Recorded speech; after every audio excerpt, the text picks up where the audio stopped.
I've been super busy, but I wanted to take a minute and just shout out for some news and some upcoming things. Number one, the merch sale is on. So just want to get that out. That's big news. It's on only until tomorrow night, which will be the 18th of May, and it'll close at midnight. And it won't open again until the week of Thanksgiving. So the merch store is on. Um, and it's about 30 seconds now. So hopefully maybe someone will pop in 7:30 on a Saturday night. Probably just finished dinner and you're thinking, man, if only this was a Sunday night, then part 7 of the Grand Canyon trip would be coming on in just an hour and a half and you get to see Lava Falls. But that's tomorrow, so now you got to wait 25 and a half hours. But that's good for me because this has been a big edit. Not so much on time, but there's a lot of editing going into this one because I wanted to get Lava Falls and all of it right. Had a lot of fun making this one. Hey, Thomas, Gary, Carrie, Govin, Josh, Aaron, got all the cool kids in here tonight. But yeah, I just wanted to say the merch sale is on. It's been on all week. We got everything that we had in the fall, except we took one T-shirt off, I forget, and we replaced it with the Yukon Mafia Team Yukon T-shirts, a new updated design. So if you have a Yukon or you think you might have a Yukon in the future, go ahead and buy the shirt because we don't run it every time. You kind of got to get them while they're out there. So Yukon shirts are available, changing robes, those color match hoodies everyone liked last time. They're all available. And as always, the proceeds will go to feedthehunger.org. If you watch the channel long, you're probably familiar with that organization and our support for them. And we really enjoy that. And that will this run of the merch sale and November's run will go to fund our Packathon event that we have with them right before Christmas. So go ahead and kind of put that on the map. Don't have a date quite yet, but just always know somewhere between Thanksgiving and Christmas, we'll do a Packathon, and that's where all your merch sale proceeds are going to help feed hungry kids all around the world. So looking forward to that again. And I always enjoy getting together with some folks for a couple hours and doing the Packathon. Getting an order together. Right on. Yeah, so riverkings.itemorder.com. riverkings.itemorder.com. That's where you go to buy the merch. It's all on there. There's one little box that says +9. There's a lot of stuff in that little box. So someone was asking for changing robes the other day. Just click, if you don't see something you want, click that one box that says +9. It has 9 other things offered down there.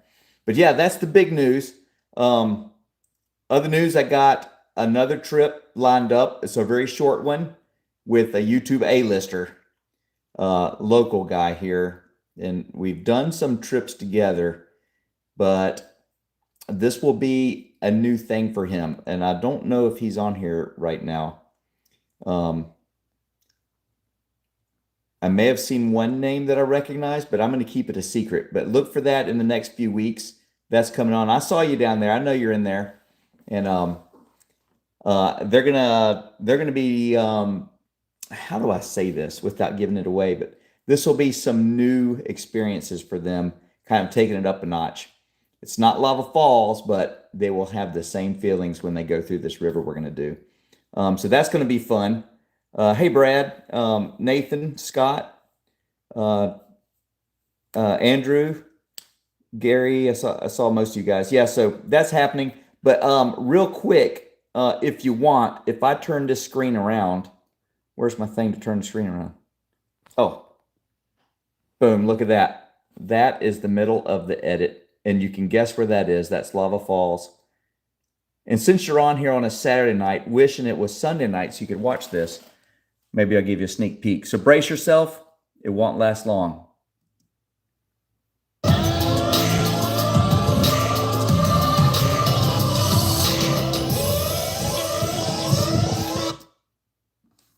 Well, doesn't that look exciting?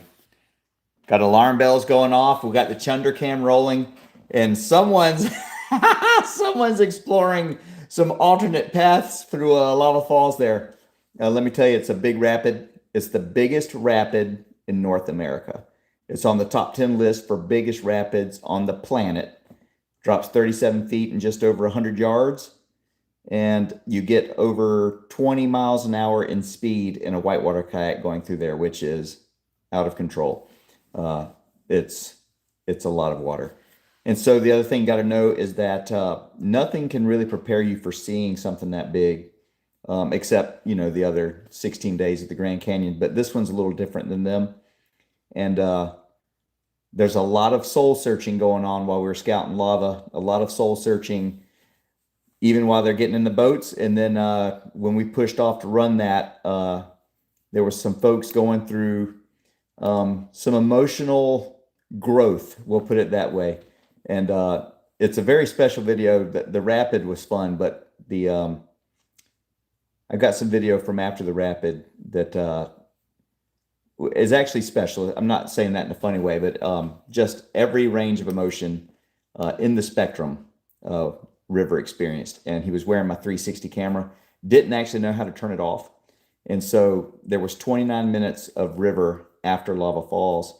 And I didn't use all of it, of course, but there were some nuggets in there that I don't think I would have caught otherwise. And it's a glimpse into a 13-year-old boy running the biggest rapid in North America, and then dealing with all that and hoping his mom came down through okay, not knowing. And we were off chasing boats and stuff. So he was kind of tucked up by himself. So it was a lot for anybody, let alone a 13-year-old kid. And he handled himself well. And you can almost see it. He entered that rapid, a 13-year-old boy. He paddled out of the bottom of it, a young man. So whitewater kayaking for my kids and for kids like River and everyone else, there's a level of growth that they undergo and maturity from being in real life situations where there's no assured outcome. And it's a solo effort. We're around, but they've got to paddle their own boat through there. And you really don't get that in any other sport. And to watch these kids go out there and do that kind of stuff, I can tell you right now, I don't know if I would have done it when I was 13. I'm just being honest. I don't remember back that far to know. I think I want to say I would have done it, but I'm not sure I would have. It's a big rapid, and it was the first time he was actually terrified of what he was about to do. So big moments in someone's life, and I feel blessed to have captured it. So I got that going on. The edit's almost done. I'm about to render it, and I'm really looking forward to showing y'all this one. It's really awesome. New zip hoodies for the less flexible. Oh, right on. Lava Falls, Sunday evening. That's right. Hey, Billy, what's going on? I know someone else that may want the Chunder Cam in June. There you go. I'll hit 40,000 if Billy gets the Chunder Cam. Whitewater Outdoors, what's going on? River King Brian, who I think just got home from a fantastic trip, but I'll let him talk about that. And I'm sure he'll be talking about it. But yeah, so that's what we got going on. Finishing up the edit. I've been in editing jail for probably since I got back from the Grand Canyon. Spent 10 days with the family in Costa Rica for our family vacation this year. So I had a break there, but I really haven't done much paddling at all. Got out for like an hour and a half the other day. But I have just been sorting through this mountain of footage. It's 26 256 gig cards, and some other cards from some other folks, and then a bunch of footage I got on Google Drive from the people that were on the trips that they've let me, edit with. And so over 5 terabytes of footage and 21 days of paddling and trying to go through that. It's basically, it's a lot, and it's been fun, but I'm looking forward also to getting back in a boat and getting out there and doing some adventures, which are just around the corner. So after this video, there'll be one more, and we'll wrap up the Grand Canyon episode, but don't miss this one. This is a good one. I kind of like all of them, but this is going to be a good one. What's up, Dan? Keep the GC vids coming. We'll do that for sure. At least 2 more. Tomorrow night and then the week after. And then, yeah, I got some other things in the works, but I feel like I've been in the Grand Canyon since the end of February, because if I have free time, I'm not running kids to school, or I'm not, working, or if I'm not doing anything else that I have to do, that I can't, procrastinate on, I've been editing and long days, long nights. But we're right there. We're like right there. We're close. So, yeah. Thanks, Gary. I don't want to sound like I'm not enjoying it. That's not the case at all. I'm like a fat kid on Cheetos with this footage. It's been fabulous. I do wish I had some of my peeps in there.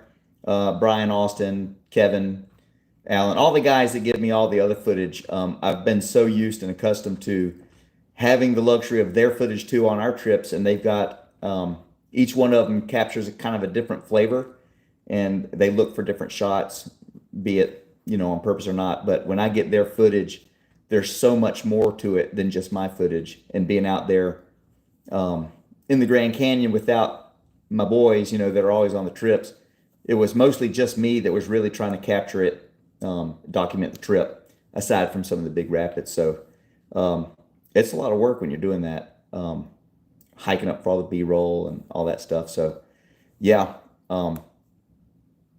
But on the other hand, I told him I'm kind of glad they didn't come because I'd probably have 10 terabytes of footage to sort through. It'd be a lot. 360 cam for the win. Yes, so I do have one sob story from the 360 cam. It's a little bit harder camera to learn how to operate. And somehow, I don't know how, but when I got home, I had to be put on suicide watch for a few days because what I had found out is that I had been hiking from camp up 200 or 300 feet in elevation multiple times a day to set up star lapses and daytime time lapses. And from the whole Grand Canyon, I had the Milky Way, I had moon, I had just stars, I had the river, I had all this stuff, campfires from way up above. But somehow I accidentally, I don't even know how, maybe it was in my pocket, maybe it happened when it was in a Pelican box, or I have no idea, but the shutter speed for the star lapse went from 1/30th of a second to 1/3 of a second. And so, or 1/3 of a second, I don't even remember. Anyway, it was 30 times wrong. So it wasn't open enough um, to capture the light. So like I think it's supposed to be 1/3, but it was a 1/30th. I don't know. It was something weird. But when I got home, I had 2 or 3 SD cards of these time lapses and everything from the night shots. It was nothing but black because it was underexposed. Black. Like there's nothing. And I called Austin and he's got some sob stories from running cameras. And he said you're not a real cinematographer until you've had your heart totally broken by technology. So I know how to operate it now. The problem was that I couldn't check it in preview. There was no playback for the star lapses because the computer, the software has to do a lot for that to work in 360. So I couldn't just pull up and see what I had, and I didn't know it till I got home. Lessons learned. I know what those settings should be a lot better than I did then, and I pay more attention to that. And I think I'll have a throwaway laptop on the next big trip so that I can check each star lapse on my laptop or something. That's an idea. But yeah, that was really upsetting. I was a little bit I was irritated.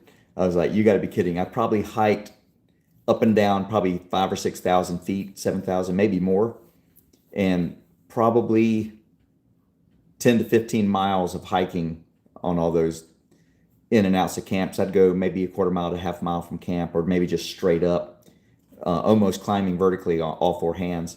And to do that almost every night and to have nothing to show for it for these star lapses has been really disappointing. So that's why they're missing for the video. And that was one of my favorite things I was looking forward to. But yeah, 360 cams are awesome, and I know how to work it now. But there was a little learning curve to that. So yeah, merch sales up. It's on till tomorrow night at midnight. So if you need a purchase, go buy it. The Yukon shirts are in. I get a ton of requests for those, and they won't be in next iteration. We just run those every so often. So you got to get them while they can, while they're available. But yeah, proceeds going to feedthehunger.org like before. There'll be a packathon again before Christmas during the holidays. the next merch sale after this will, like it always is, be the week of Thanksgiving. So that's the news. Tomorrow night at 9, got the big lava edit.